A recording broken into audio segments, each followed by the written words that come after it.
tambourinèrent. Ils sont deux. Un enfant, Toraï, les précède et marche à pas comptés, fier de porter sans aide un bâton que couronne un cercle horizontal, où l'on a suspendu des choses en métal, montres et couverts, et puis des écharpes en soie. Les prix des jeux, ces prix qu'on appelle les joies, parmi lesquels souvent reluit, fort engageant, un saucisson à l'ail dans son papier d'argent. L'enfant marche et respire à l'ombre du trophée, car nul souffle n'émue l'atmosphère étouffée. Un homme enfin les suit, souriant et portant une corbeille en paille à fond rose éclatant.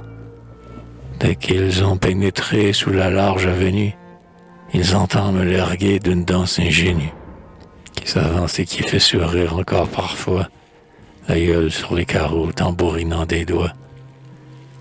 En bon ordre, le groupe est là, sur la terrasse. Les deux musiciens s'agitent, non sans grâce.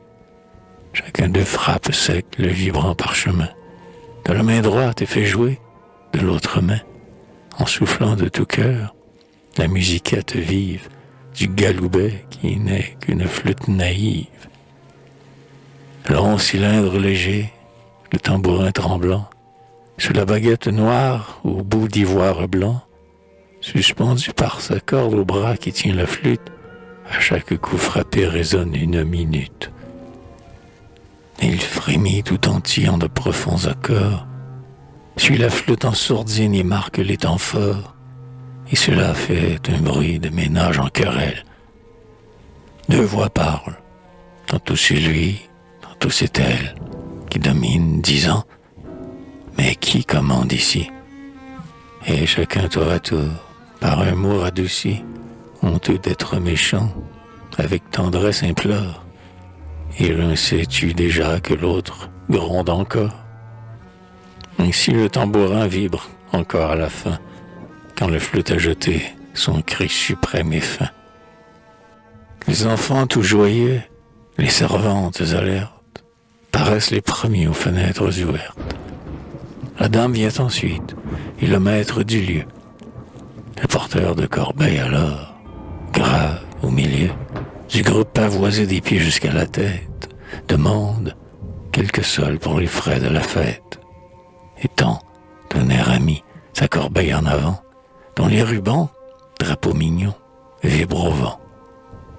Dès qu'une pièce tombe au fond de la corbeille, le tambourin content s'exalte et s'émerveille du don trop généreux qu'on fait aux villageois. Mais la petite flûte alors, haussant la voix, exprime qu'après tout l'offrande est peu de choses, qu'on n'emplira jamais le joli panier rose, et que le tambourin avec son gramercy l'étonne, et qu'on n'est pas obséquieux ainsi.